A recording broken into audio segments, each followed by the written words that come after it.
and I think you have heard this story before, but I'll tell it. I don't think I've told it here. My buddy, Robbie, this is, I don't know, 30 years ago, Guns N' Roses comes to Portland.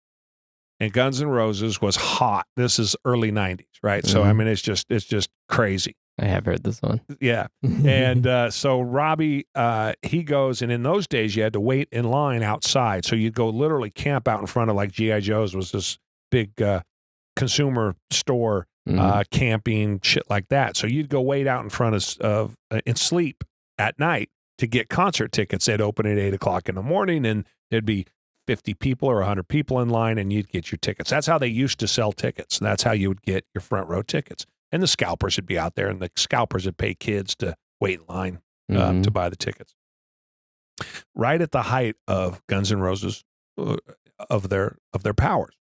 So this is right after they came out, right? And they just hit it big. Welcome to the Jungle, all that. So we got to go see him. All right. So he goes, waits all night. He's got a girlfriend, and he has 3 tickets. He says, all right, I'll sell you guys, me and my 2 other buddies that work with him. He worked with us. I'll sell you these 3 tickets. Okay. That's cool, because he had his girlfriend, him, and his girlfriend's sister. I said, okay, that's cool. We'll do that. He says, one caveat, one rule. Okay, what's the rule? He said, you can't sell them. Oh, why is that? I mean, I'm waiting. I could sell these. I got other buddies that want to go, but I'll give the 3 tickets to you guys since, I work with you and you're my buddies. Okay, will absolutely happen. Now, this is at the old Coliseum. So right now we have the Rose Garden, called the Moda Center now, but it's known as the Rose Garden forever, where the Trailblazers play. But before that, they played in the Memorial Coliseum, about half as big, holds about 12,000, 13,000 people. And so that's where Guns N' Roses is. And it's way off of the street. And it's a big, long kind of walkway through trees to get back to the front door. We come walking down after parking, a mile away and walking in, because God forbid you pay for parking. Yeah. Right? You just hoof it. And you walk all the way in, and we come up on it, and the line is to get in is 6, 8 people across, and I don't know. 3 football fields back. At least, all the way back to the street. I mean, it was, like 3 football. That's the line.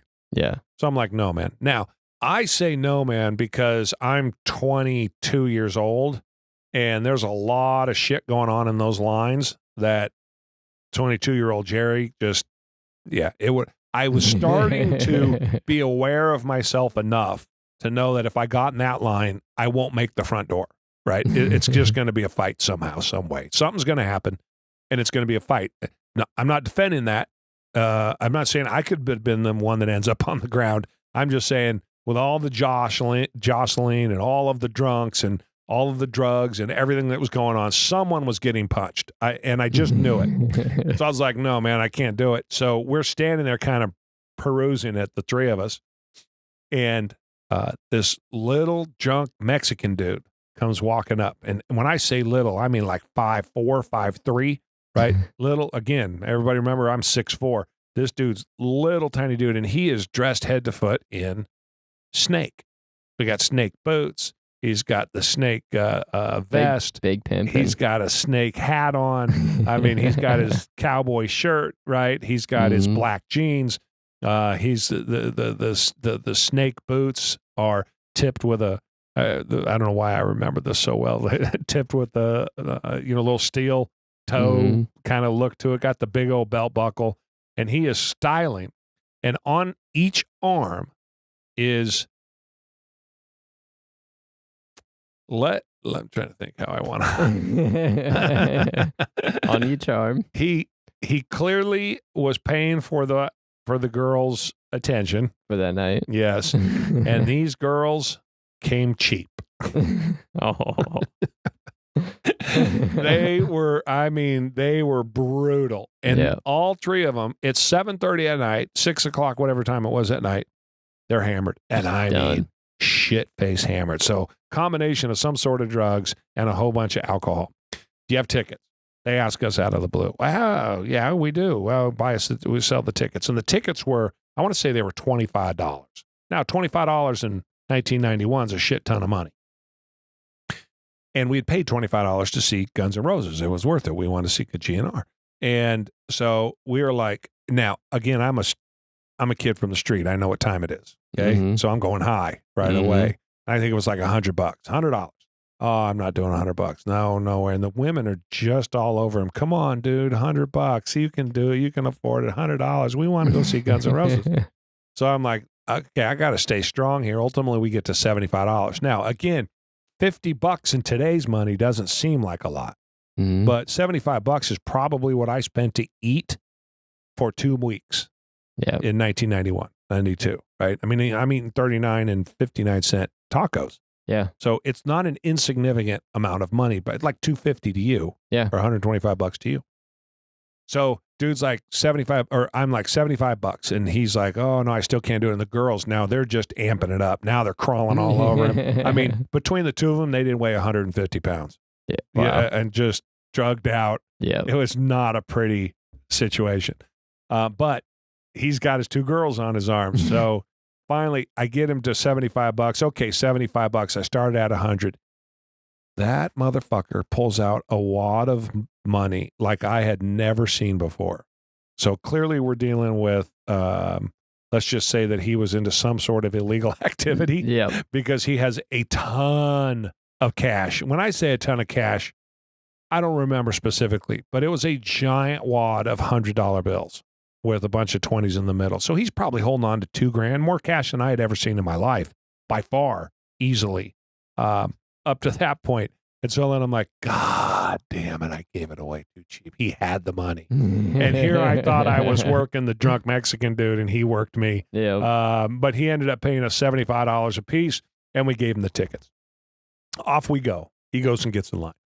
We're like, what do we do? We each have $75 in our pocket. Probably the only time I ever had $75 in my pocket up to that point.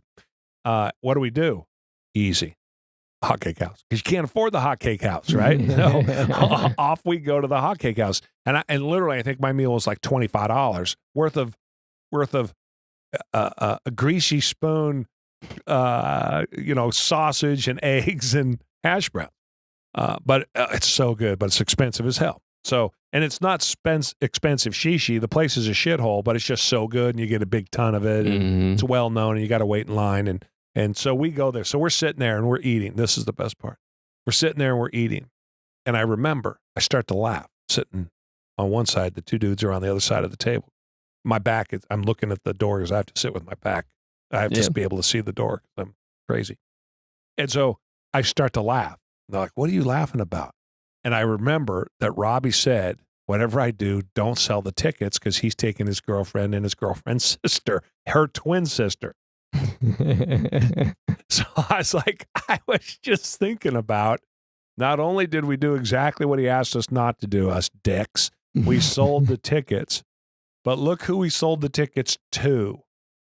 Because I'll guarantee you one of those three was throwing up in the aisle. They were that drunk. And they were sitting right there next to I him. was just laughing that the two hookers and the little Mexican dude that is completely hammered are sitting next to his girlfriend and her twin sister and him watching Guns N' Roses. He worked for us for another 2 years. If he said 2 words to us, I never knew what happened. I never heard about anybody throwing up on anybody. All I know is he never talked to us again. 3 of us. Damn. Other than work related, he never talked to us again. Damn. So, yep, you burned that bridge. that is my my Guns N' Roses story. How did we get on that story? Hot cake house. Oh yeah, the hot cake house is killer. Yep.